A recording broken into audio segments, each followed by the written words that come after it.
오늘 함께 읽은 이 에베소서 말씀은 주후 62년경 로마 제국이 가장 전성기를 이루던 시대에 사도 바울이 로마 감옥에 갇혀 에베소 지역 성도들을 향해 쓴 서신서입니다. 그래서 옥중 서신이라고도 불리우는데, 그럼에도 이 에베소서 말씀은 역사적으로 많은 설교자들과 신학자들에게 놀라운 감탄을 받아왔던 말씀입니다. 브루스라는 신학자는 이 에베소서는 바울 신학의 진수다, 또 칼빈은 바울 서신의 면류관이다 라고까지 말하며 감탄해합니다.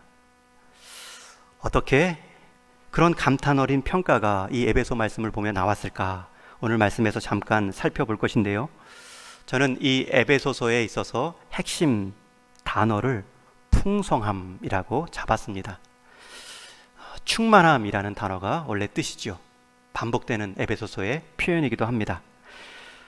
에베소서에는 풍성함이 주제입니다. 먼저는 우리를 향한 하나님의 은혜의 풍성함이 나옵니다. 그리고 그 은혜를 받은 자로서의 삶의 변화, 교회의 풍성함이 나오지요. 모두 6장으로 이루어진 에베소서 말씀은 전반부에는 그 하나님의 은혜의 풍성함을 보여주고, 후반부는 그 은혜를 경험한 교회, 성도들의 풍성함을 나타냅니다. 그래서 이 에베소서는 그 핵심 단어가 풍성함이기 때문에, 충만함이기 때문에 그저 읽기만 해도 여러분 마음이 풍성해지고 내 신앙이 믿음으로 충만해지며, 또 오늘 함께 읽은 이 3절에서 14절 말씀처럼 하나님을 향한 찬송이 풍성해질 수 있습니다. 오늘 우리가 읽은 이 3절에서 14절 말씀은 한 절씩 교독했고, 또 성경에서는 한 절씩 나뉘어 있지만 헬라어 원문을 보면 한 편의 긴 문장으로 되어 있습니다. 중간에 쉼표 하나 없이 한 문장으로 쭉 이어져 있는 찬송 시입니다. 그래서 성경학자들도 이 어법이 좀 안 맞거든요. 왜 좀 구별돼서 나누어 쓰지 이리 길게, 호흡도 못할 정도로 한 문장으로 길게 썼는가? 성경학자들의 여러 해석이 있지만 이 찬송 시를 써 나가는 이 사도 바울의 감격이 얼마나 컸을까? 감히 우리가 하나님의 은혜를 어떻게 사람의 언어로 표현할 수 있을까? 그러니 언어를 넘어선, 문법을 넘어선, 좀 어법에는 이상하지만 감격 어린 마음으로 이 찬송시가 길어졌을 것으로 해석합니다. 그럼에도 이 본문을 좀 잘 읽어보면 반복된 표현이 나옵니다. 이 구조를 좀 파악하고 이 본뜻이 무엇인가, 우리가 한 가지 힌트를 얻을 수 있는 단어가 3절에 찬송하리로다 라는 표현입니다. 이 찬송하리로다 라는 말 때문에 이 긴 3절에서 14절 말씀은 이 바울의 찬송 시이구나 알 수 있습니다. 그리고 쭉 읽다 보면 우리가 부르는 찬송에 후렴이 있는 것처럼 반복된 표현 하나가 나옵니다. 우리가 방금 부른 찬송가도 너희 마음에 슬픔이 가득할 때 주가 위로해 주시리라. 그리고 나서 후렴구에 가면 참 기쁜 마음으로 십자가 지고 가라. 내가 기쁘게 십자가 지고 가면 슬픈 마음이 위로 받네. 그리고 2절 시작되고 또 후렴구가 똑같은 가사로 반복되죠. 여러분, 이런 것을 후렴이라고 말합니다. 이 3절에서 14절 말씀도 긴 찬송시인데 반복되는 후렴 가사가 있습니다. 6절에 보면 그의 은혜의 영광을 찬송하게 하려는 것이라. 그래서 3절부터 6절까지는 하나로 묶어서 1절이라고 말할 수 있습니다. 또 12절에 보면 그의 영광의 찬송이 되게 하심이라, 하려 하심이라. 그러면 다시 7절부터 12절까지를 묶어서 2절이라고 표현할 수 있죠. 또 14절에 보면 그의 영광을 찬송하게 하려 하심이라. 짧지만 13절, 14절도 같은 후렴으로 묶으면 3절로 붙일 수 있습니다. 이처럼 은혜의 영광을 찬송하게 하려 하심이라. 그리고 1절, 2절, 3절의 내용이 조금씩 다릅니다. 이렇게 보면 이 긴 구절, 이 호흡도 하기 어려운 긴 문장이 조금 구별이 되죠. 그런데 더 놀라운 것은 그 후렴구를 한 절로 삼아서 구별해 놓으면 찬송의 대상이 조금씩 바뀌어갑니다. 첫 부분 찬송하리로다, 그리고 1절에서 첫 묶어놓은 그 가사에서 찬양 받으시는 분은 누구십니까? 성부 하나님이십니다. 3절 말씀해 보면 하나님 곧 우리 주 예수 그리스도의 아버지께서, 그리고 그 성부 하나님이 하신 구원 사역을 쭉 말씀합니다. 창세전에 우리를 택하사 예정하시고 예수 그리스도로 말미암아 자기 아들 되게 하시고.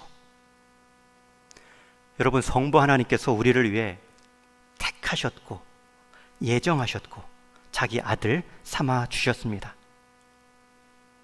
그것도 어떤 대가를 바라고 하셨을까요? 우리에게 비용을 치르라고 하셨을까요?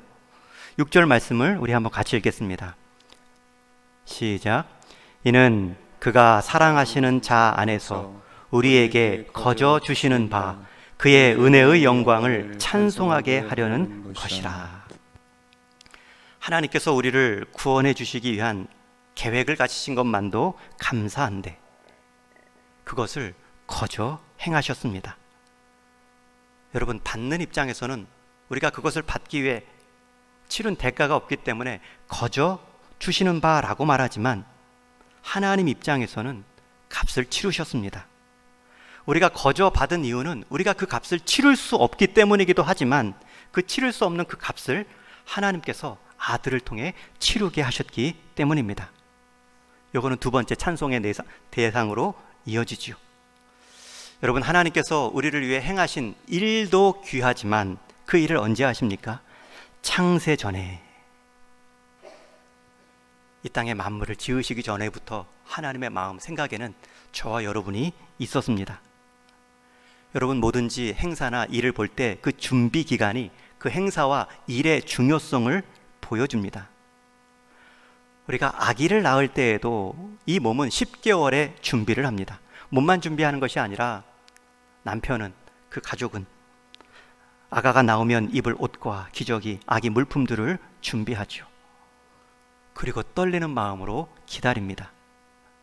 육신의 생명도 이 10개월의 준비기간 속에 이 귀한 생명의 귀중함을 알 수 있습니다. 그런데 하나님은 우리를 창세전부터 준비하셨습니다.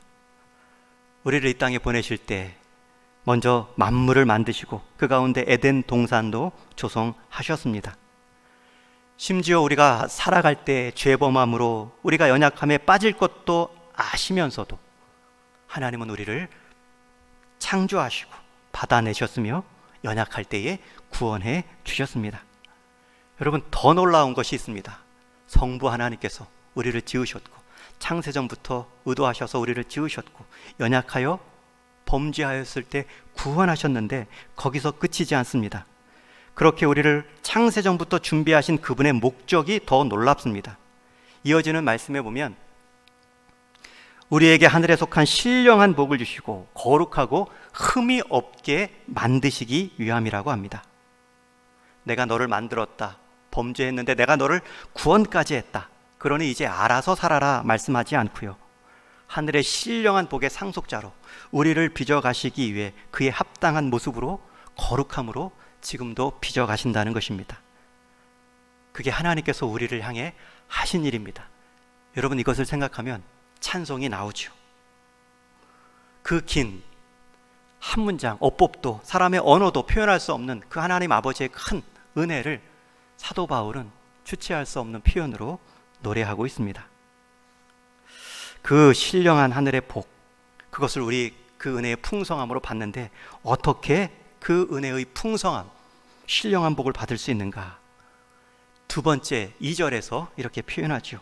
7절부터 12절의 핵심 구절은 7절입니다. 우리 7절 말씀 같이 한번 읽겠습니다. 시작. 우리는 그리스도 안에서 그의 은혜의 풍성함을 따라 그의 피로 말미암아 속량 곧 죄 사함을 받았느니라. 7절에서 11절 찬송의 대상이 그리스도로 옮겨옵니다. 그리고 그리스도께서 우리를 위해 행하신 일을 말씀하는데 그리스도 안에서 그의 은혜의 풍성함을 받는데 우리가 그리스도 안에 있다는 말은 그의 피로 말미암아 곧 속량 죄 사함을 받았다 말씀합니다. 그리스도의 사역의 핵심은 그의 피로 말미암은 속량입니다. 속량은 값을 치루었다는 것입니다. 속량 곧 죄사함의 정확한 번역은 속량, 값을 치름, 곧 죄값을 치름이라 라는 뜻입니다. 여러분, 죄값을 우리가 치른 것이 아니라, 우리 피로 씻은 것이 아니라 그의 피로 말미암아 속량, 값을 치름, 어떤 값이요? 죄값을 치르심이라. 그것을 우리가 받은 것입니다.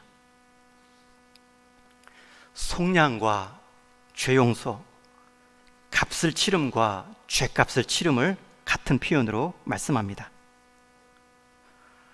여러분, 하나님께서 아들을 통해 우리가 치루어야 될 죄값을 치르셨습니다.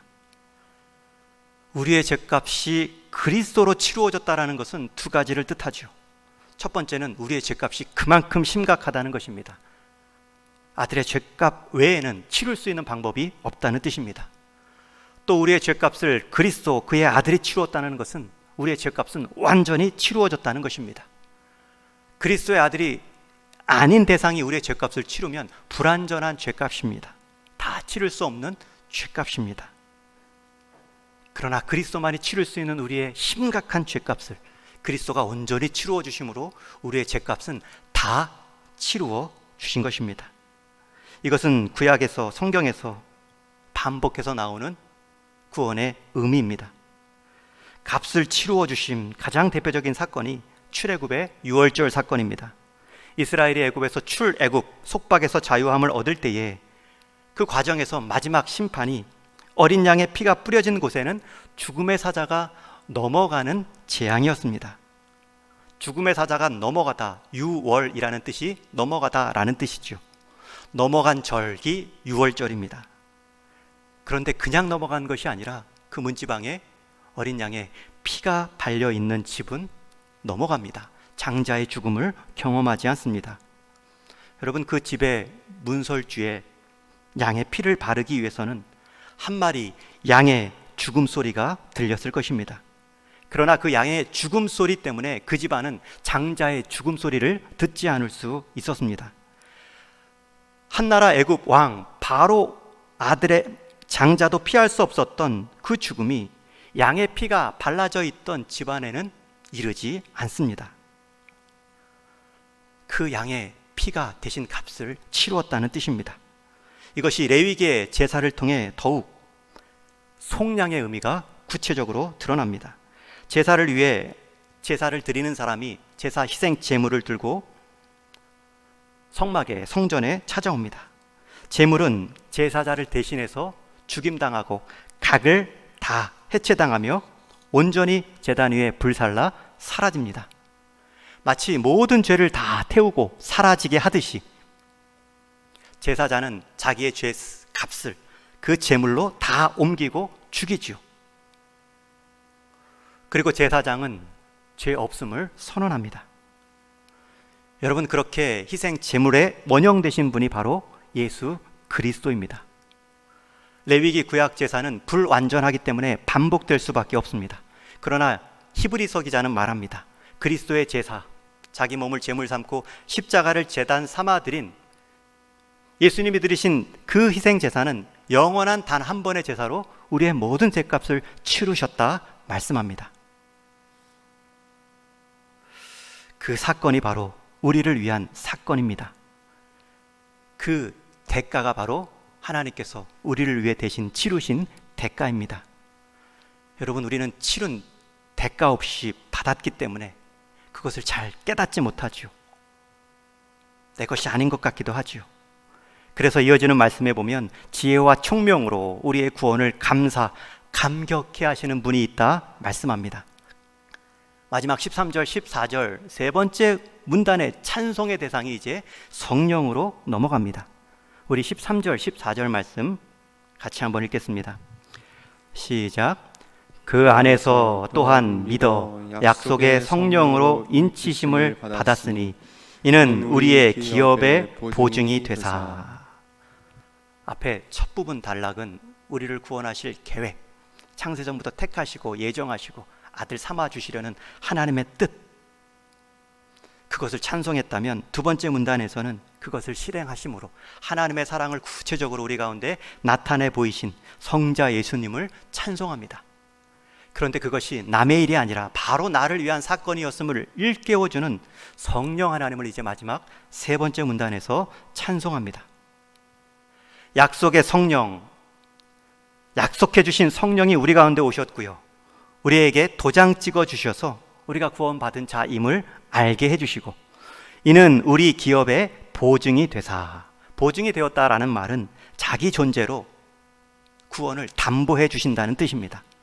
그래서 성령이 한번 내주하시면 떠나지 않으시죠. 그 내주 자체가 구원의 보장입니다. 어떤 존재도 그 구원을 무르거나 취소시킬 수 없습니다. 사도 바울은 이 성령의 사역을 2장과 5장에서 한 번 더 비유로 설명합니다. 너희도 성령 안에서 하나님의 거하실 처소가 되기 위하여 함께 지어져 가느니라. 하나님의 거하실 처소가 되기 위해 우리가 지어져 가는데, 이것이 성령 안에서 지어져 간다 말씀합니다. 그리고 5장 18절에서는 술 취하지 말고 오직 성령 충만함을 받으라, 현재형으로 말씀합니다. 여러분, 이것은 십자가의 사건은 우리가 오늘도 받아 누릴 수 있는 은혜의 사건이라는 것입니다. 나를 창세전부터 생각해 놓으셨고, 때가 참에 그 사랑을 보이시려고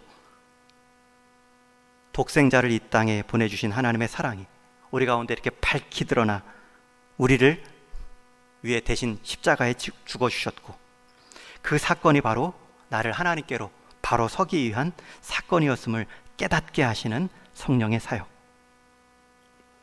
그리고 그 성령님을 통해서 그리스도의 사건이 계속 내 마음 가운데, 내 생활 가운데 밝히 드러나고 새겨지면 우리 안에는 변화가 시작됩니다. 남의 사건으로, 남의 구원 역할로 여겨진다면, 나를 위한 그 희생으로 받아들여지지 않는다면 변화가 없죠.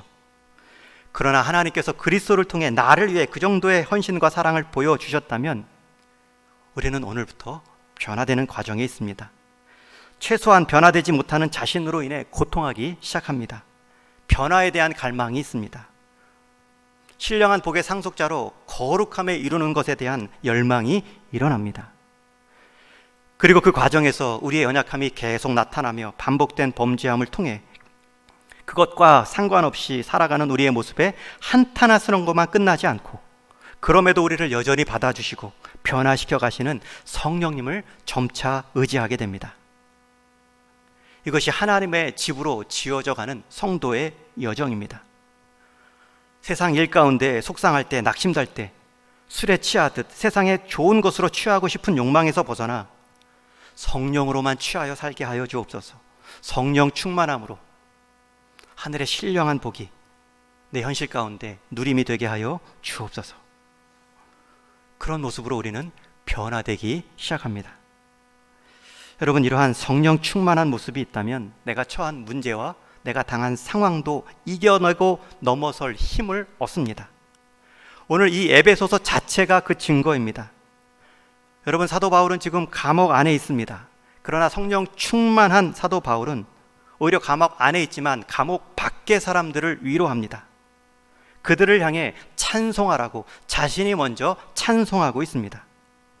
감옥 아니라면 자기가 당한 고통 때문에 낙심하고 불평할 상황이지만 오히려 감옥 밖의 사람들을 향해 찬송의 가사를, 하나님이 우리를 위해 행하신 그 구원의 입체적인 사역들을 소개하며 가르치고 있습니다.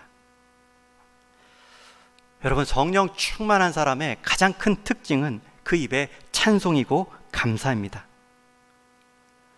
이 찬송과 감사는 전천후입니다. 날씨에 상관없습니다. 환경에 상관없습니다. 하나님은 날씨와 상황에 영향받는 분이 아니시기 때문입니다. 성령 충만한 사람의 감사의 내용은 거룩하신 성삼위 하나님과 나와의 관계 안에서의 풍성함을 알기 때문입니다. 그래서 5장 18절에서 술 취하지 말고 이는 방탕한 것이니 성령 충만함을 받으라 라고 말한 후에 사도 바울은 그 성령 충만한 자의 증거로 5장 19절 이하 말씀에서 이렇게 증거합니다. 우리 또 19절 이하 말씀 같이 읽습니다. 시작. 시와 찬송과 신령한 노래들로 서로 화답하며 너희의 마음으로 주께 노래하며 찬송하며 범사의 우리 주 예수 그리스도의 이름으로 항상 아버지 하나님께 감사하며. 감옥 안에 있는 사도 바울이지만 더 크신 성령 안에 있음을 그는 경험하고 있습니다. 그러니 감옥 안도 성령 안에서 해석이 됩니다. 그러니 감옥 안의 불평으로 그 인생이 소모되는 것이 아니라 감옥마저도 품어주시는 성령 하나님의 은혜로 찬송하고 있는 인생입니다. 특별히 19절에 시와 찬송과 신령한 노래들로 서로 화답하며. 저는 이 말씀, 이 표현이 너무나 감격스러웠습니다. 상상해 보십시오. 독창이 아닙니다. 주고받는 화답송입니다. 여러분, 이 말은 우리가 서로를 찬송함으로 일깨워 줄 수 있다는 것입니다. 우리 입술에는 물론 항상 찬송이 나오지 않을 수도 있죠. 그러나 한 공동체 안에서는 그 누군가는 계속 찬송하고 있다는 뜻입니다. 한 가정 안에서도 누군가 불평해도 한 사람의 찬송이 끊이지 않으면 결국 찬송이 이깁니다. 시와 찬송과 신령한 노래들로 서로 화답하며 주고받는다는 의미입니다. 함께 찬송하도록 계속 누군가는 깨어 하나님의 은혜를 기억해내는 일이라는 뜻입니다. 지금 사도 바울이 시와 찬송과 신령한 노래들로 에베소 성도들을 깨우고 있습니다. 여러분, 에베소 지역은 아데미 신전이 크게 번성한, 아직도 유적지로 남아있는 거대한 우상 숭배 도시입니다. 또 에베소 지역은 로마 지배 아래에 있던, 전성기 아래에 있던 로마 관할 지역입니다. 또 에베소 교회 안에는 거짓 교사들이 나타나 성도들을 빼가는 상황입니다. 그래서 요한계시록 2장에 보면 너희가 거짓 교사들과 잘 싸웠다 칭찬을 받죠. 그런 상황에서 지칠 수 있는 에베소 교인들을 향하여서 감옥 안에 있는 사도 바울이 노래합니다. 선창합니다. 찬송하리로다.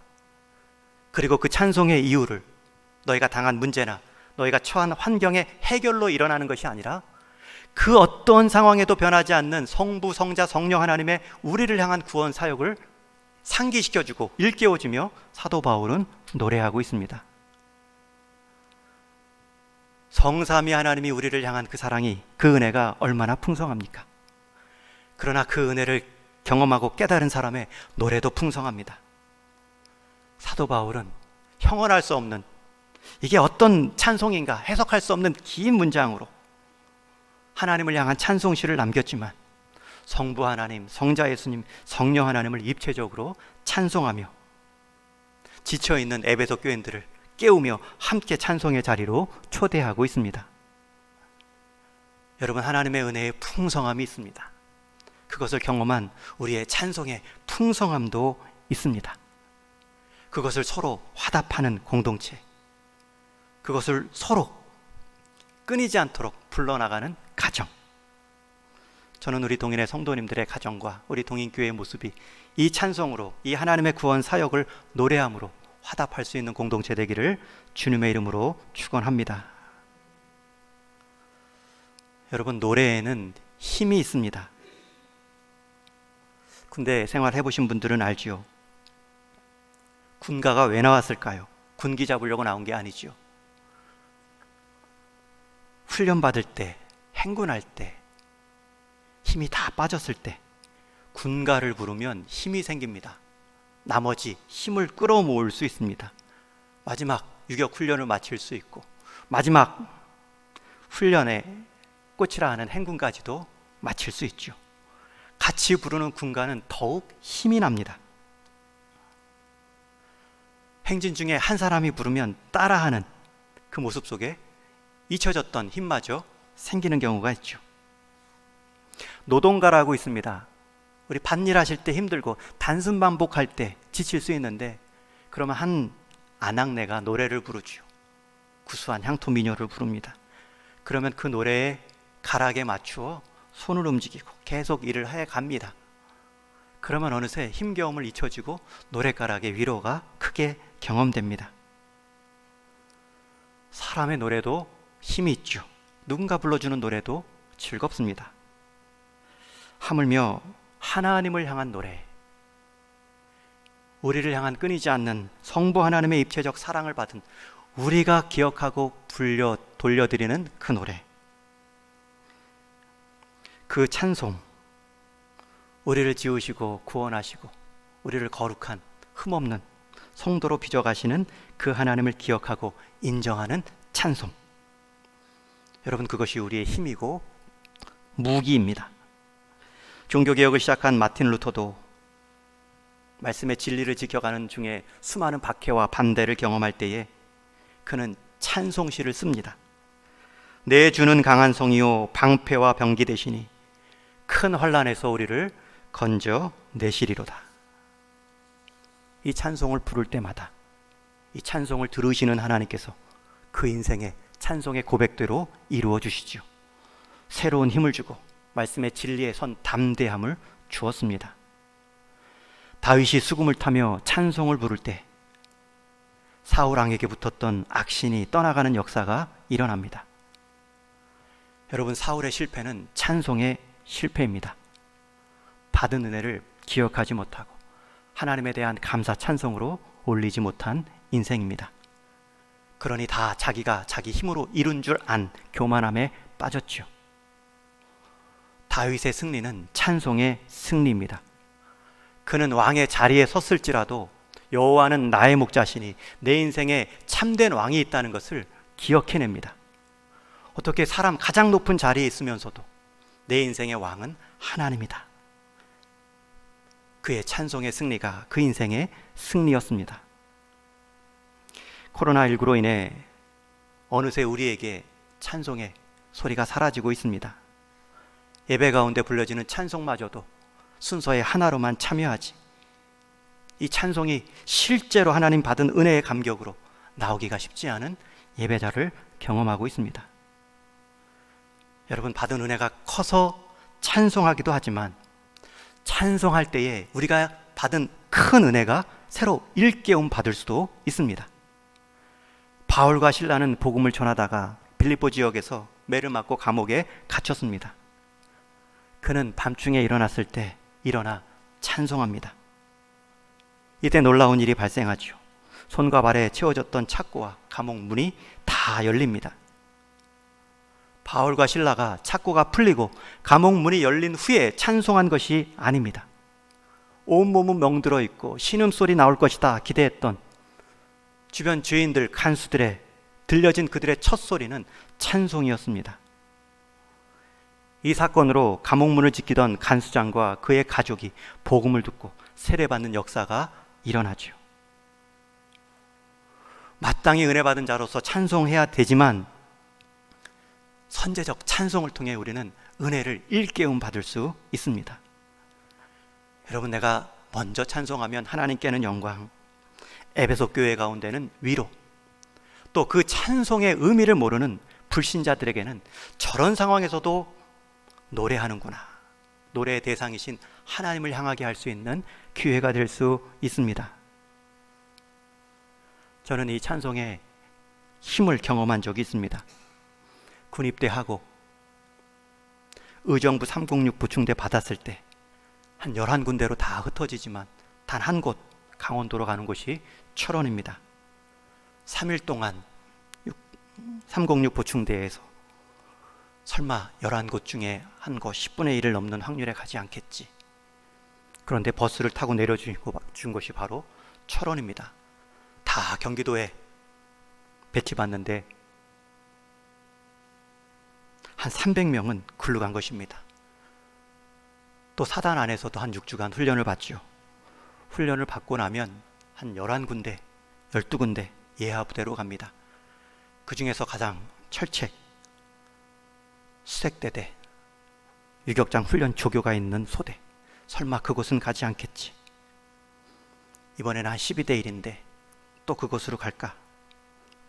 그리고 훈련을 마치고 각 차출받을 이름을 호출하는데 제 이름은 끝내 부르지 않습니다. 그리고 한 10명 남아있는데 너희들은 다 수색대. 그리고 수색대에 갔습니다. 그리고 수색대에 갔더니 3개 중대가 있고 본부 중대까지 4개 중대가 있습니다. 소대를 다 합하면 이번에도 한 12개가 됩니다. 그 중에 2중대 3소대라고 유명한 소대가 있습니다. 유격장 조교 훈련 소대입니다.